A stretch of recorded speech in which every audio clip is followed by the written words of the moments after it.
This is what happens if Trump wins. What would actually happen if Donald Trump becomes US president again? Nothing. We'll clean out all of the corrupt actors in our national security and intelligence apparatus. We've gone through his manifesto and his party's election program. We've analyzed his interviews and countless campaign speeches. For those who have been wronged and betrayed, I am your retribution. I am your retribution. He says, "You're not going to be a dictator, are you?" I said, no, other than day one. We're closing the border and we're drilling.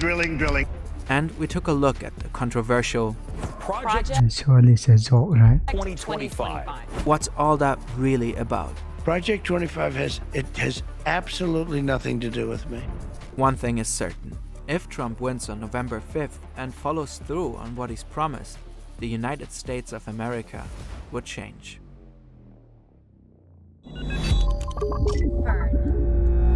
Let's get this out the way. We're Gen Z YouTubers. Take a guess what our political stance is. And as Europeans, we are naturally arrogant, the worst, and have a vested interest. As in, we are very much afraid of Putin and didn't invest enough money into our militaries. Channels, European. On a serious note, we dislike when quotes are taken out of context. So in this video, every quote will have a source in the lower left corner. In general, all our sources are in the description, so you can check our claims for yourself. And no, this video will not deal with Kamala Harris. We linked a series of resources on her below. Let's jump in. January 20, 2025, Washington, D.C. Donald Trump is sworn in as the 47th President of the United States. So help me God. So help me God. Congratulations, Mr. President. In this fictional scenario, the Republicans have won a majority in both houses of Congress. On the same day, Trump and his team get to work. Here's my plan to dismantle the deep state and reclaim our democracy from Washington corruption once and for all. First, I will immediately reissue my 2020 executive order restoring the president's authority to remove rogue bureaucrats, and I will wield that power very aggressively. In one of his first acts in office, he signs Executive Order Schedule F, which allows him to transfer or fire government officials as he sees fit. It's common for new presidents to replace up to 4,000 political appointees, such as diplomats, when they take office. But most civil servants have permanent jobs and enjoy special protections. Not in this case. Trump could Is going to be biased or theoretically fire up to firing on Democrats or something? 50,000 civil servants in his first days in office and replace them with new ones. Insiders told the magazine Axios that positions in the Department of Justice, the State Department, and FBI could be particularly targeted. As we completely overhaul the Federal Department of Justice and FBI, we will also launch sweeping civil rights investigations into Marxist local district attorneys. Trump is also focusing on the courts. He wants to appoint 100 federal attorneys to investigate what he's calling Marxist district attorneys. They will be the 100 most ferocious legal warriors against crime and communist corruption that this country has ever seen. District attorneys are among the most powerful people in the legal system. They investigate and prosecute crimes at the state level. It was also a district attorney who opened one of the cases against Trump, resulting in his conviction for covering up hush money payments. In contrast, US attorneys investigate suspects who break federal Is he found guilty or not for that? laws. For instance, they prosecute criminals who use stolen online identities to order goods or take out subscriptions. This might sound like something out of a movie, but it's a harsh reality. And it could happen to you. It's common for presidents to appoint new US attorneys, but to order 100 federal prosecutors to investigate directly against district attorneys would be unique. Since Trump's presidency, the Supreme Court has had a clear conservative majority. Trump appointed 3 of the 9 justices. Recently, the court decided that the US president has absolute immunity for core constitutional powers and at least presumptive immunity for official presidential acts. Article 2 of the US Constitution defines official acts broadly. The president needs some form of flexibility in order to govern effectively. A lower court is now examining which acts are official and which are private. One of the 3 justices announced by the Democrats criticized that this decision would allow the president to act like a king above the law. After taking office, Trump could try to end all ongoing investigations against him. And he could initiate investigations against his political opponents, as he has already announced several times. Trump also has a clear focus on law and order. In cities where there has been a complete breakdown of law and order, where the fundamental right of our citizens are being intolerably violated, I will not hesitate to send in federal assets, including the National Guard, until safety is restored. The key element here is a more than 200-year-old law that governs the use of the US military in times of unrest, the Insurrection Act. Back in 2020, Trump wanted to use the National Guard to suppress the protests after the murder of George Floyd, but his military leadership stopped him. Trump later expressed regret and said he wouldn't hesitate to do so in the future. Next, let's take a look at a few possible policies Trump could enact. Agenda 47 is Trump's manifesto for this election. Most of his ideas can also be found in the 2024 Republican Party platform. We are focusing on selected items because it's challenging to interpret some of Trump's quotes. As soon as I take the oath of office, we will begin the largest deportation operation in the history of our country. This is Trump's core promise. He talks about arresting and deporting, in his words, illegal immigrants. It's estimated that around 11 million people live in the US without official permission. Of these, 80% have been in the country for more than 10 years. These people would have to leave the states. Trump has promised to close the border completely on day one, and he still wants to build a border wall.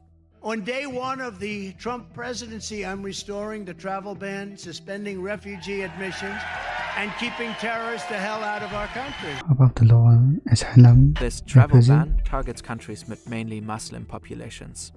At the same time, Trump wants to bring Christian prayer back into schools. Fifth, we will support bringing back prayer to our schools. Many Republicans have criticized the Department of Education in Washington for introducing more progressive or woke content into school curricula. That's why they want to abolish the Department of Education and give control of education policy to the states. Trump has announced similar plans. He wants to target topics such as transgender ideology and critical race theory. Schools would lose funding if they include these or other inappropriate topics. What counts as inappropriate content is left fairly undefined. He also wants only teachers with patriotic values to be hired. He has not clarified what he means by patriotic values or how he plans to enforce this. Having American player. No serious country should be telling its children that they were born with the wrong gender, a concept that was never heard of in all of human history. Nobody's ever heard of this, what's happening today. Trump wants to remove the diverse gender option from US passports, allowing only male and female options.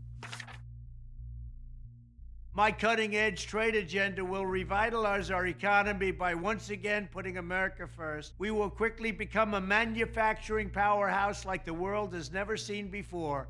Trump's America First approach aims to boost US industries and reduce the trade deficit. He suggested setting a minimum 10% tariff on all imports, with tariffs on Chinese imports potentially rising to over 60%. This has received a lot of criticism. We can recommend this video on why economists generally don't like Trump's tariff plan. 16 Nobel laureates in economics have published an open letter warning that Trump's proposed economic policies could destabilize the US economy and lead to inflation, unless spending is drastically cut. Some economists argue that his promised deep cuts in non-defense spending are unlikely, and that he failed to implement them in his first term. A study by the Peterson Institute for International Economics found that Trump's trade and tax proposals would mostly help very wealthy people and especially hurt low and middle-income Americans. The study calculated that a typical middle-class household should be higher, much could more expect higher. to spend an additional $1,700 per year. Trump wants to cancel the climate protection policies implemented by the previous administration. Instead of investing in green energy, he wants to go all in on fossil fuels.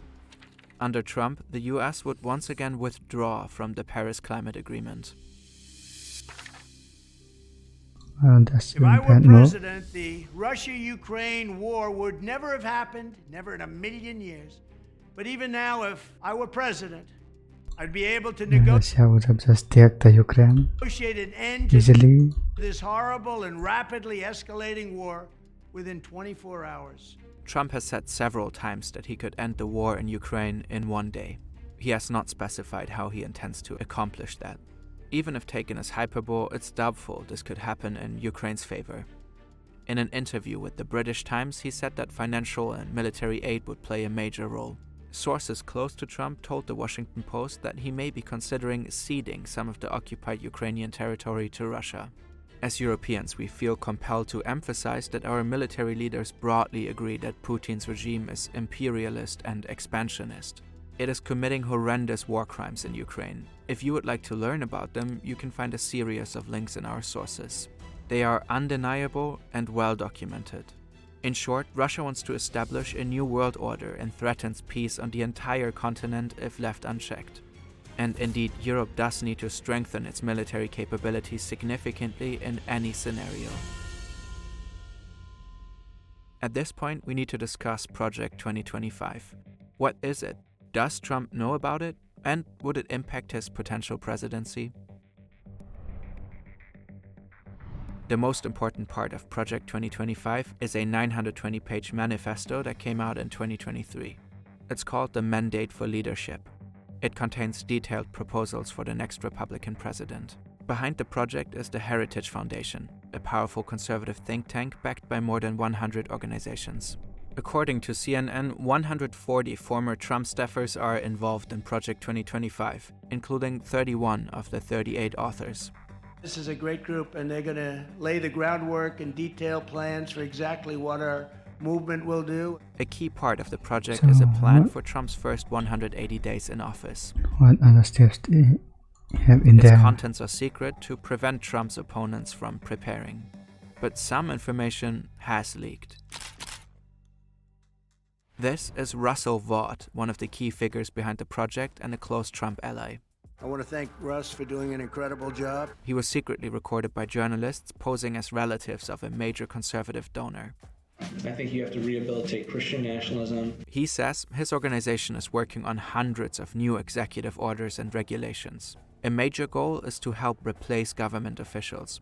For this, the project has already selected and trained tens of thousands of candidates. Trump's team would just have to scroll through a database and pick. You can still apply on their website to possibly join the next Trump administration. Wow, But most we'll do that. importantly, Project 2025 wants to bring many currently independent agencies directly under Trump's control. 80% of my time is working on the plans of what's necessary to take control of these bureaucracies, and we are working doggedly on that, whether it's destroying their agency's notion of independence, they're independent from the president. Project 2025 supports a maximalist version of the unitary executive theory. It wants the president to have complete control over the executive branch. This could undermine independent agencies and weaken checks and balances. When the project was made public, it faced intense criticism. Project 2025. It's a blueprint plan for a that could radical dramatically- far-right takeover. Project of 2025 everything includes US a massive overhaul to the federal government as we know it.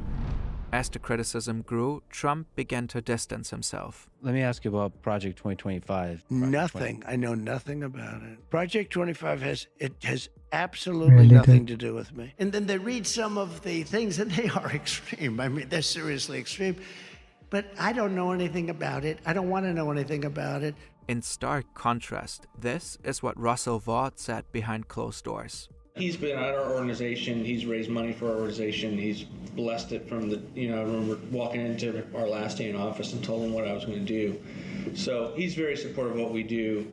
The Heritage Foundation has officially suspended its policy work on Project 2025. However, just days before, Russell Vought said in private that they were still working on the plan for the first 180 days. He called it Phase 2.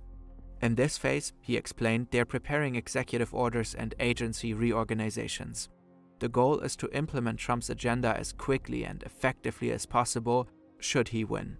Again, it's unclear how much, if any, of Project 2025's agenda Trump would actually implement. While the team behind it has clear ties to him, So you have to select he again. distances himself from it after all.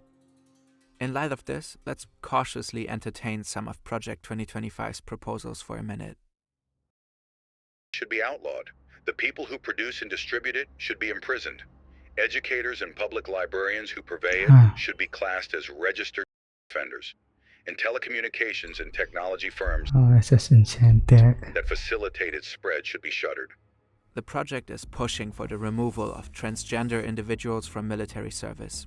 They also want to remove existing protections against discrimination based on sexual orientation and gender identity. This could potentially disadvantage queer people in getting healthcare or housing. Access to abortion services would be severely limited. The project's proposed policies would make it illegal to ship abortion-inducing drugs across state lines. Reports suggest that medication is used in more than half of all abortions in the US. Moreover, health insurance More unwanted syndrome. would no longer cover the cost of the morning after pill. One last reminder, Project 2025 has clear ties to Trump. That does not mean that he would enact the proposed policies. However, it is not outlandish to assume that he would at least take a look at them. No matter how this election turns out, we'll be Hidden stuff in there. Okay. watching anxiously from across the ocean. For better or worse, who leads the United States impacts the entire world. Okay, biasa udah dengar.